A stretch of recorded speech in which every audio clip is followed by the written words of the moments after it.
Menurut saya, penundaan pilkada ini justru beresiko menghasilkan pemerintahan daerah yang tidak efektif.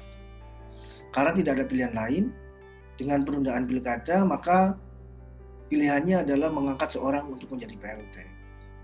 Padahal kita tahu di dalam Undang-Undang Administrasi Negara, kewenangan seorang PLT sangat terbatas, di mana PLT tidak bisa mengambil atau memutuskan tindakan-tindakan yang bersifat strategis, seperti merelokasi anggaran dan mengubah rencana strategis yang sudah dirancang oleh pemerintah daerah.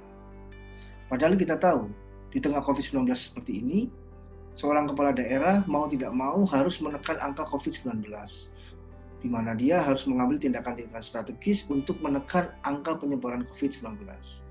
Tapi kita tahu, seorang PLT itu tidak bisa mengambil langkah-langkah strategis karena dia dibatasi oleh kewenangan yang diatur oleh undang-undang.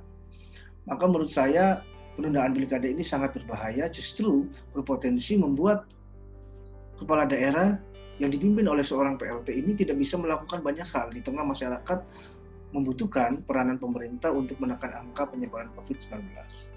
Itu yang pertama. Yang kedua, tentu seorang PLT tidak memiliki kewenangan untuk mengubah rencana strategis yang dikeluarkan oleh pemerintah daerah.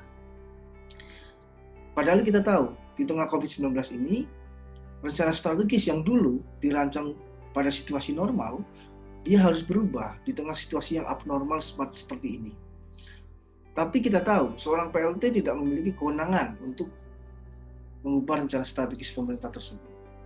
Nah, disinilah menurut saya perlu dipertimbangkan penundaan pilkada ini justru akan berdampak kontraproduktif pada upaya pemerintah daerah untuk menekan angka penyebaran COVID-19 di situasi pandemi saat ini.